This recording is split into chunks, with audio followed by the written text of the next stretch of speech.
નવી સવારમાં સ્વાગત કરીએ છીએ આપનું. અત્યારે અમે સુરેન્દ્રનગરમાં છીએ. ઘરશાળા નામની સંસ્થા, ખૂબ જ જૂની સંસ્થા. એ સંસ્થાના મકાનના ઓટલા ઉપર અમે બેઠા છીએ અને અમારી સાથે છે તૃપ્તિબહેન આચાર્ય શુક્લ. તૃપ્તિબેન, તમારું સ્વાગત. નમસ્તે. આમ તો આજે એવું કહેવું જોઈએ કે અમે તમારા ઘરે આવ્યા છીએ એટલે તમે અમારું સ્વાગત કરો. બિલકુલ, આપનું સ્વાગત છે. અને આ સંસ્થા ગાંધીની સંસ્થા છે એટલે અહીં સૌ કોઈનું સ્વાગત છે. ખૂબ સરસ. આ સંસ્થાનો મકાન છે, એના ઓટલા ઉપર હું બેઠો છું. એ ઓટલા ઉપર કેવા કેવા લોકો બેઠા: વિનોબાજી, મોરારજી દેસાઈ, ઢેબરભાઈ, મોતીલાલ નહેરુ અને કેટલા બધા. ઘરશાળા સંસ્થાની ઇમારત અને એના ઓટલા ઉપર અમે બેઠા છીએ. આ ઓટલામાં જમણી બાજુ આગળ જઈએ એટલે એક બાળ મંદિર. મહાત્મા ગાંધીએ 1920માં આ સંસ્થાનું ખાતમુહૂર્ત કર્યું અને જે બાળ મંદિર અહીંયા આ સંસ્થાનું હતું, એ સંસ્થાના બાળ મંદિરનું ઉદ્ઘાટન 1925માં મહાત્મા ગાંધીએ જ કર્યું હતું. કોઈ બાળ મંદિરનું ગાંધીજીએ ઉદ્ઘાટન કર્યું હોય એવું તો કદાચ અહીંયા પહેલી વખત જ બન્યું હશે. આ સંસ્થા અનેક રીતે મહત્વની છે. પહેલાં એનું જૂનું નામ હતું રાષ્ટ્રીય શાળા અને પછી એનું નવું નામ થયું ઘરશાળા. તૃપ્તિબેન, પહેલો પ્રશ્ન તો તમને હું એ પૂછું કે આ જે સંસ્થા છે ઘરશાળા તરીકે જાણીતી સંસ્થા, એ શરૂ ક્યારે થયેલી, એની પાછળ એનું પ્રયોજન શું હતું અને એણે મહત્વની કામગીરી કઈ કરી? આ સંસ્થાના જે સ્થાપકો હતા મૂળ મોતીભાઈ દરજી, સ્વામી શિવાનંદજી, ફૂલચંદભાઈ અને આ બધાએ જે એ વખતે હતા, એમણે ગાંધીજીની સ્વતંત્રતાની ચળવળ વિશે સાંભળ્યું અને એમણે નક્કી કર્યું કે વઢવાણની અંદર આપણે પણ આવું કંઈક કરીએ અને આઝાદીની ચળવળમાં આપણે આપણો ફાળો આપીએ. એટલે એમણે બધાએ ભેગા થઈને અને વઢવાણના બીજા થોડાક શ્રેષ્ઠીઓ, થોડા સામાજિક કાર્યકરો, એ બધાએ ભેગા થઈને રાષ્ટ્રીય શાળાની સ્થાપના કરી. આશરે વર્ષ કયું હશે? લગભગ 14-15ની આસપાસ હશે. એટલે 1914-15 એટલે 110 વર્ષ પહેલા આશરે આ સંસ્થાનો પ્રારંભ થયો. એની મુખ્ય કામગીરી શિક્ષણની જ રહી? શરૂઆતની કામગીરી શિક્ષણની નહોતી. શરૂઆતની કામગીરી એવી હતી કે આઝાદીની આ ઘરશાળા જે છે, સૌથી પહેલા વઢવાણમાં એક રાકાનો ડેલો છે. રાકા એટલે બીમાર માણસો જ્યાં રહેતા હોય, કારણ કે બીજે ક્યાંય તો કંઈ ચલાવી શકાય એવું હતું નહીં. પણ એ રાકાના ડેલામાં રાષ્ટ્રીય શાળા એટલે ગામના બાળકોને ભેગા કરે, યુવાનોને ભેગા કરે. મોતીભાઈ દરજી એમને શારીરિક શિક્ષણના પાઠ આપે. ચમનભાઈ વૈષ્ણવ હતા જે આદર્શ શિક્ષક ગાંધીજી કહેતા હતા, એ બધાને ભણાવે. આ બધું કામ ચાલતું હતું. અને એ વખતે આ અત્યારની જે ઘરશાળા ઓળખાય છે ત્યાં એ ઘાસની ગંજીઓ હતી અને અંગ્રેજો રહેતા હતા એ સુરેન્દ્રનગરમાં. એટલે અહીંથી કોઈ રસ્તો પાસ થતો જ નહોતો. વઢવાણ અને જોરાવનગર પણ ત્યારે એવું હતું નહીં.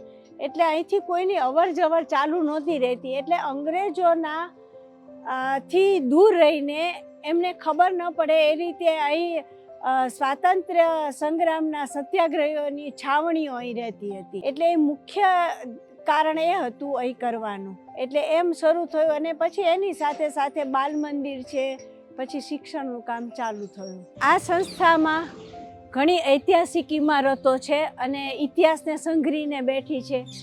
એમાં આ જ્યાં આપણે બેઠા છીએ એ મૂળ ડૉક્ટર પ્રાણજીવન મહેતા બાલ મંદિરની ઇમારત છે અને જેને લગભગ 110 વર્ષ થયા છે.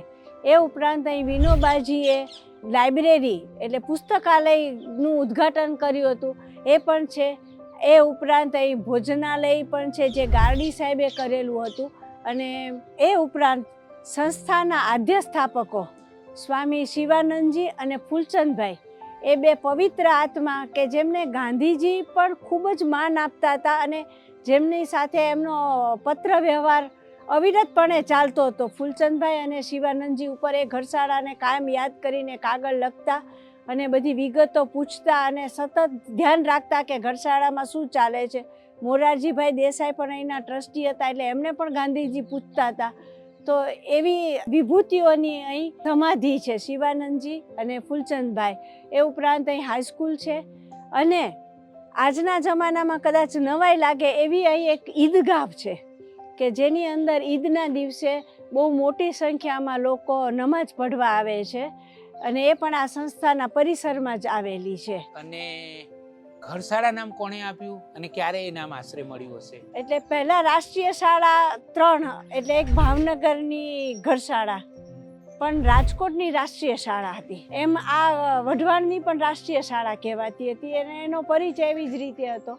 પણ પછી અહીં બાળકો માટે છાત્રાલય થયું, એટલે એવું થયું કે ઘર અને શાળા, એટલે બંને શાળા ભેગા પણ એવું કે જ્યાં બાળકો રહીને ભણી શકે, એટલા માટે આ શરૂ થયું. અને ખાસ ગાંધીજી અહીં આવ્યા ત્યારે એમની એક શરત હતી, કારણ કે અહીં શરૂઆતમાં જ્યારે ગાંધીજી આવ્યા, સ્થાપના થઈ અને લગભગ 250-300 બાળકો બાલ મંદિરમાં હતા. અને આ જે મકાન અહીં દેખાય છે, આપણે જ્યાં બેઠા છીએ, એ ગાંધીજીના મિત્ર ડૉક્ટર પ્રાણજીવન મહેતા, એમણે જે મકાનો બનાવ્યા ગુજરાત વિદ્યાપીઠમાં અને બીજી અનેક સંસ્થામાં, એમણે જ આ મકાન ઊભું કરી આપ્યું એ વખતે.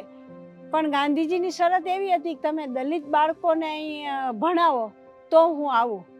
હવે એ વખતે તો દલિતોને ભણાવવાનો કોઈ રિવાજ નહોતો, કોઈ વિચાર નહોતો. એટલે વઢવાણના જે સવર્ણોના બાળકો હતા, એમના મા બાપોએ બાળકોને અહીંથી ઉઠાડી લીધા અને 3 જ બાળકો રહ્યા. પછી નવેસરથી પાછી આ સંસ્થા બેઠી થઈ. ગાંધીજી આવી ગયા પછી બધા લોકોએ સમજાવ્યા. સરદાર પટેલ પોતે અહીં આવ્યા, 2 દિવસ રહ્યા કાઠિયાવાડ પરિષદમાં. અને ધીરે ધીરે આપણા મનમાંથી પણ એમણે એક દૂર કરવાનું ગ્રંથિ હતી જે અસ્પૃશ્યતાની, એ બધું કામ એક સાથે સાથે ચાલતું થયું.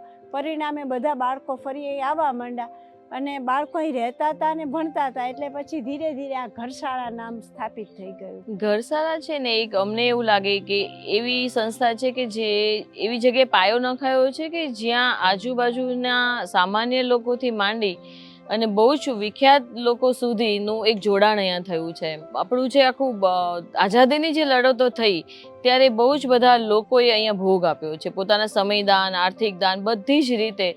અને અમારા બધા સુરેન્દ્રનગરના જે વાસીઓ છીએ, એમાં જો એક લોકો માટે એક સામાજિક કામ કરવાની જો પ્રેરણા મળી હોય તો એ આ ઘરશાળા છે, જેમાં 3જી પેઢી છે, પ્રાણદાદા, અરવિંદ દાદા અને હવે ટીનીબેન. તો એક જીવંત સંસ્થા 3 પેઢીથી રહી છે. ચઢાવ ઉતાર આજે પણ છે, આવ્યા પણ ખરા, ગયા પણ ખરા. અને એમ છતાં જો એક વટવૃક્ષ થઈને ખીલી રહ્યું છે તો એ સૌ માટે એક પ્રેરણાનું આ સ્થાન છે. હાલ અહીં પ્રાથમિક સ્કૂલ ચાલે છે જે જિલ્લા પંચાયતની છે, 1 થી 8 ધોરણની. હાઈસ્કૂલ છે જે 9-10 ધોરણની છે, એટલે 10 ધોરણ સુધીનું શિક્ષણ છે. PHC સેન્ટર એટલે સરકારનું એક હેલ્થ સેન્ટર છે, પ્રાથમિક આરોગ્ય કેન્દ્ર. પ્રાથમિક આરોગ્ય કેન્દ્ર, પબ્લિક હેલ્થ સેન્ટર. અને એની અંદર બધા આજુબાજુના એરિયામાંથી દવા લેવા આવે.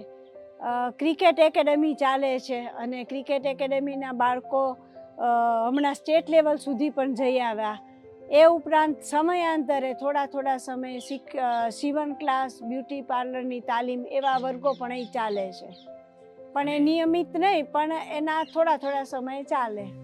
આશ્રમ શાળા જે અત્યારે હું એનું ધ્યાન રાખું છું, એમ કહેવાય ચલાવું છું, એવું તો હું નહીં કહ્યું, કારણ કે ગાંધીજી પોતે પણ એવું કહેતા હતા કે આપણે ટ્રસ્ટીશીપના સિદ્ધાંતને અમલ કરવો જોઈએ. એટલે શ્રમિક સેવા ટ્રસ્ટ, આદરણીય સનતભાઈ મહેતા અને મારા પિતાજી અરવિંદભાઈ આચાર્ય, એ બંનેને એવું હતું કે આપણે અગરિયાઓ જે કામ કરે છે એમાં લગભગ એમને 8-9 મહિના રણની અંદર રહેવું પડે મીઠું પકવવા માટે. ત્યારે એમના બાળકોને શિક્ષણનું બહુ કામ બગડતું હતું, કારણ કે 9 મહિના જો બાળક અગરમાં રહે તો 9 મહિના સુધી એનો અભ્યાસ બગડે.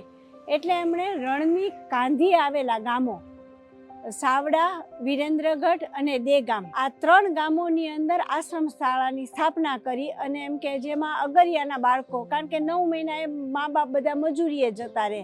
હાલ એકલા જ મજૂરો અગરિયાઓ નથી, પણ બીજા બધાને પણ આપણે આપીએ છીએ એડમિશન. એટલે એ બધા બાળકો ત્યાં રહે અને ભણે. આ સંસ્થા એના સિવાય બીજી કોઈ પ્રવૃત્તિઓ કરે છે ખરી? ઘરશાળા અત્યાર સુધી, એટલે હમણાં થોડા સમય પહેલા સંસ્કાર કેન્દ્રો ચલાવતું હતું.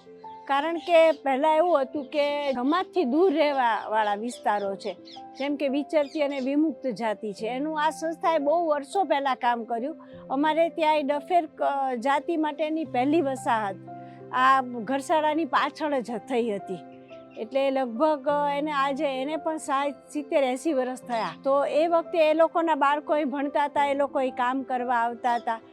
અને મિયાણા કોમ જે ખાસ કરીને એમનામાં લૂંટફાટ, પછી દારૂ ગાળવો, મારામારી, આ બધું ઘણું બધું હતું. એક એમના વિસ્તારમાં એક સંસ્કાર કેન્દ્ર ચાલતું હતું, એક દલિત વિસ્તારમાં, કારણ કે મોટા ભાગે એવું થતું હતું દલિતના બાળકો બીજે ક્યાં ન જાય, એટલે સંસ્કાર કેન્દ્ર ચાલતું હતું એક વઢવાણમાં. એવી રીતે લગભગ 5 સંસ્કાર કેન્દ્રો અમારા ચાલતા હતા. ભવિષ્યનું શું આયોજન છે? કારણ કે હમણાં જ એક જન્મ શતાબ્દી આવી રહી છે, તો એની થોડી માહિતી આપો. જન્મ શતાબ્દી અરવિંદભાઈ આચાર્ય 1923માં એમનો જન્મ, એટલે એમના મિત્રોએ એવું નક્કી કર્યું, બાબુ મેઘજી શાહ, ભૂપેન્દ્રભાઈ દવે, રામકુભાઈ ખાચર, એમણે નક્કી કર્યું કે આપણે કેટલા બધા માણસો જે લોકપ્રતિનિધિ હતા, કારણ કે અરવિંદભાઈ ધારાસભ્ય રહ્યા પણ એમને લોકોમાં છાપ એવી કે નરસિંહ મહેતા અને લોકોના માણસ, આવા સમાજનું કામ કરનારા માણસો જ્યારે જતા રહે છે ને ત્યારે ખાલીપો થઈ જાય છે, આપણે ભરી શકતા નથી. પણ એમને યાદ કરીએ, એટલે એમને યાદ કરવા માટે થઈને એક શતાબ્દી વર્ષ એવું નામ આપ્યું. અને એનો કારણ એ છે કે જે અરવિંદભાઈએ કામ કર્યું છે એ કામને યાદ કરીએ, ખાસ કરીને પાણી અને અગરિયાઓ માટેના કામો, પાછળનું કામ, આ બધા વિષયોને લગતા થોડા સમયે સેમિનારો કરવા. એટલે અને બીજું એની સાથેનું એક એમ કહેવાય કે મારી લાગણી એવી કે ઘરશાળા હવે આને 100 વર્ષ ઉપર થયા, એટલે અમારી સ્કૂલ પણ એટલી જૂની હોય. અને જેમ માણસને વૃદ્ધત્વ આવે એમ સંસ્થાને પણ વૃદ્ધત્વની અસર થાય, એટલે ઘણા બધા મકાનોને હવે સારવારની જરૂર છે, એટલે એને રિપેરિંગ કામ કરાવવાનું. એમ અમારી સ્કૂલનો ઘણો બધો હિસ્સો ડેમેજ થયેલો છે, ભૂકંપ પછી થોડું ઘણું રિપેર થયું હતું.